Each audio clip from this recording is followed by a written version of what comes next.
আসসালামু আলাইকুম everyone, welcome back to my channel. আশা করছি আপনারা সবাই অনেক বেশি ভালো আছেন। আমি আলহামদুলিল্লাহ ভালো আছি।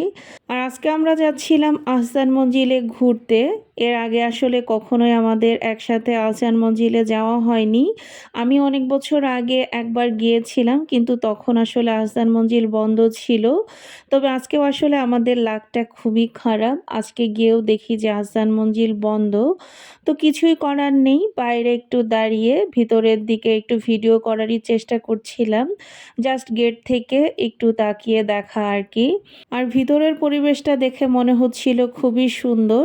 তবে আমার কাছে একটা বিষয় খুবই বাজে লেগেছে, সেটা হচ্ছে গিয়ে আহসান মঞ্জিলের সামনের যে রাস্তাটা প্রচুর পরিমাণে নোংরা, মানে এখানে দাঁড়ানোর মতোই না। আর চারপাশে ফলের দোকান, আর এই ফলগুলো আসলে অনেকটা রিজেক্টেড, মানে চাপ খাওয়া বা হালকা পচা এই টাইপের ফল ওখানে ওনারা বিক্রি করে। তো এই জন্য আমার কাছে মনে হচ্ছিল যে রাস্তাটার অবস্থা আরও বেশি খারাপ ফলের দোকানগুলোর কারণে। তো যাই হোক, আমাদের তো আর আহসান মঞ্জিলে ঢোকা হলো না। তো এখন আমরা চলে এসেছি নাজিরা বাজারে। তো নাজিরা বাজারে একটা বেস্ট বাই আছে, তো এখানেই জারিফের বাবা বাইকটা রাখলো এবং আমরা একটু বেস্ট বাইয়ের ভিতরেও গিয়েছিলাম বেস্ট বাইটা একটু ঘুরে দেখার জন্য। তো বেস্ট বাই মূলত জারিফের বাবার জন্যই ঢোকা হয়েছিল। আর এখন আমরা চলে এসেছি হানিফ বিরিয়ানিতে। আজকে আমরা নাজিরা বাজারে এসেছি মূলত হানিফ বিরিয়ানি খাওয়ার জন্য। আর আপনারা বাইরে থেকেই দেখতে পাচ্ছেন কি পরিমাণে ভিড় এখানে। তো কষ্টে মষ্টে ভিতরে ঢোকার পরে দেখি যে ভিতরের একটা সিটও খালি নেই।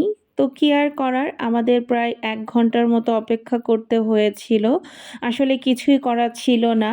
আর এখানে যাদেরকে বসতে দেখছেন, এনারাও আসলে অনেকক্ষণ অপেক্ষা করতেছিল বসে বসেই, কারণ ওনাদের বিরিয়ানি শেষ হয়ে গিয়েছিল। এই যে নতুন হাঁড়ি এসেছে, এখন সবাইকে খাবার দেওয়া হবে। তো যারা বসেছিল তাদের খাবার শেষ হওয়ার পরে তারপরে আমরা আসলে বসার সুযোগটা পাই। আর এখানে আসলে আমার বাবাটারও অনেক বেশি ক্ষুধা লেগে যায়। তো 1 প্যাকেট বিস্কিট ছিল কাছে ভাগ্যিস। তো সেই বিস্কিটটাই জারিফ খাচ্ছিল। আর এখানে আমরা অনেকেই অপেক্ষা করছিলাম যে কখন সিট ফাঁকা পাবো।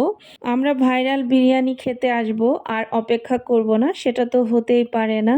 তো ফাইনালি আমরা সিট পেয়েছি বসার। আর এখানে সবার প্রথমে আমাদেরকে বোরহানি দেওয়া হয়েছিল। আর ওনাদের ওখানে আসলে একটাই বিরিয়ানি হয়ে থাকে। তো আপনাদেরকে একটু মেনুটা দেখিয়ে দিলাম। এখানে ফুল প্লেট 290 টাকা, আর স্পেশালটা হচ্ছে গিয়ে 320 টাকা। স্পেশালটাতে একটু মাংসের পরিমাণ বেশি দেয় আর রাইসের পরিমাণটা। তো এখানে আমরা 1 প্লেট নিয়েছিলাম স্পেশাল, প্রথম যে প্লেটটা দেখতে পাচ্ছেন, আর পরের প্লেটটা নিয়েছিলাম ফুল প্লেট আর কি। তো আমরা এখানে 2 প্লেট বিরিয়ানি নিয়েছিলাম, সাথে একটা বোরহানি। তবে ওনাদের বিরিয়ানির কথা যদি বলি, এটা আমার কাছে খেতে অসাধারণ লেগেছে।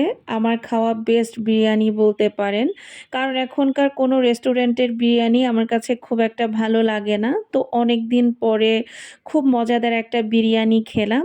আপনারা যারা এখনও ট্রাই করেন নাই, অবশ্যই বিরিয়ানিটা ট্রাই করবেন একবার হলেও। আমি তো এখনও ভাবছি যে আবার কবে খেতে যাব এই বিরিয়ানিটা, আমার কাছে এত ভালো লেগেছে।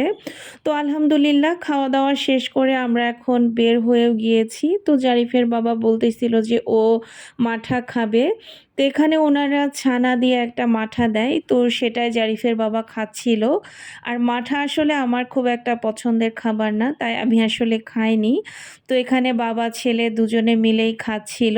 তো তারপরে আমরা বাসায়ও চলে আসি। আর পুরান ঢাকারই একটা গোল্ড প্লেটের দোকান থেকে আমি এই 2টা জুয়েলারি কিনি। তার মধ্যে একটা ছিল হচ্ছে গিয়ে মাথার টিকলি। তো এই টিকলিটা আমার কাছে অনেক ভালো লেগেছে, তাই নিয়েছি। আর একটা বড় সাইজের চেন, একটু মোটা দানার চেনটা আর কি।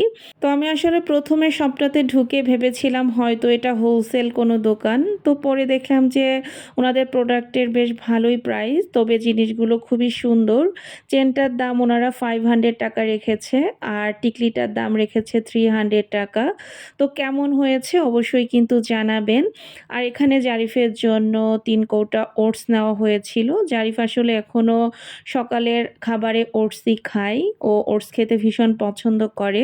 আজকের ভিডিওটা এই পর্যন্তই। সবাই ভালো থাকবেন, সুস্থ থাকবেন, আমাদের জন্য দোয়া করবেন। আল্লাহ হাফেজ।